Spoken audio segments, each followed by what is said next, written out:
Guten Tag, and apologize for the long wait for this review. A bunch of things got in the way for me writing the script, and when time got for me to write said script, I had a bad case for writer's block, which is such BS when it comes to writing something as simple as a comic book review.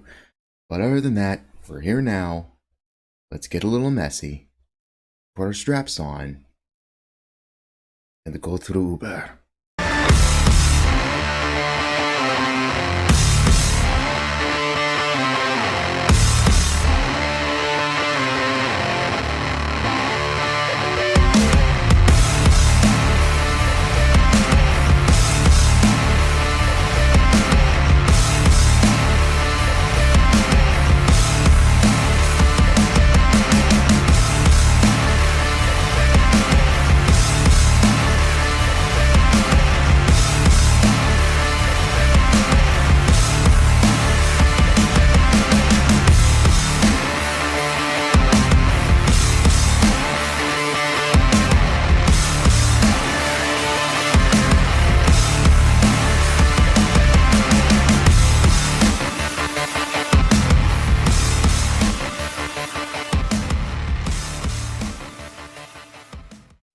Uber is a comic book series published by good old edgy Avatar Press, written by good old soy Marvel writer Kieron Gillen.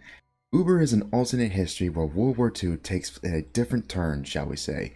In a similar vein to Wolfenstein: The New Order, a branch of Hitler's science division is a success, and they discover a way to create superpowers. Unlike the new saga, this is not an instant win for Germany. The story begins where in real life the war was nearing its end, and after a scientific discovery, they still have a long ways to go before they can control the world.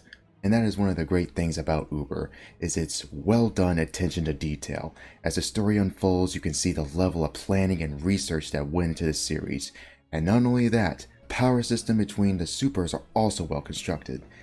Instead of having standard superpowers given by injection a la Captain America, tank men are a rarity amongst people.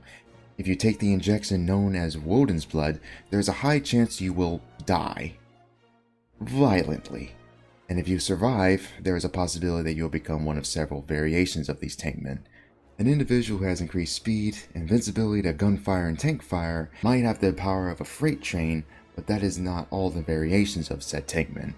You see, tank men have the ability known as a distortion halo, a type of matter manipulation that causes explosions of various sizes and destructive capabilities, thus making encounters with different tanks that more exciting, seeing ones with different types go up against others in a sort of rock, paper, scissors type strategy, knowing who can take out who rather than who can hit harder than most other comics do. Another great thing to add in this series is portrayal of historical figures along with side characters from the series. It never seemed that they were ever put down or portrayed in a light that seemed out of place for them. There's always seemed to be a place of respect for the history despite the series being a alt history regarding World War II, which helped with the immersion and also engulfing you into the narrative. And since we're talking about an alt history World War II comic, we gotta talk about the action. Zur Hölle mit dir und deinem verdammten Widerstand!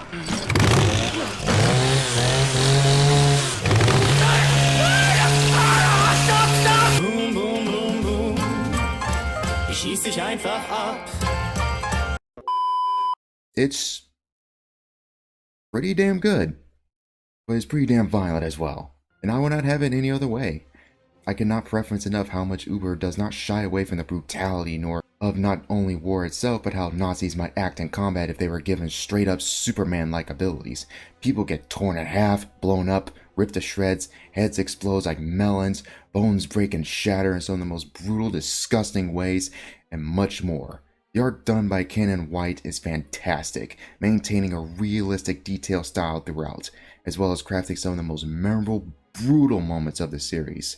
In closing, I highly recommend you people to go out and read Uber if you can, and I also recommend for you guys to check out Uber Invasion, its continuation. If you love alternate histories like Wolfenstein, enter into the setting of World War II and all, or you just want to read a brutal ass action series, I recommend that you give this a read. And with that, please let me know your thoughts regarding Uber. If you've already read it, are you interested in it, Be sure to join a Discord and don't be scared to recommend a comic, manga, or even an anime that I would like to check out. See you guys later. Remember, stay chill, Wanderers.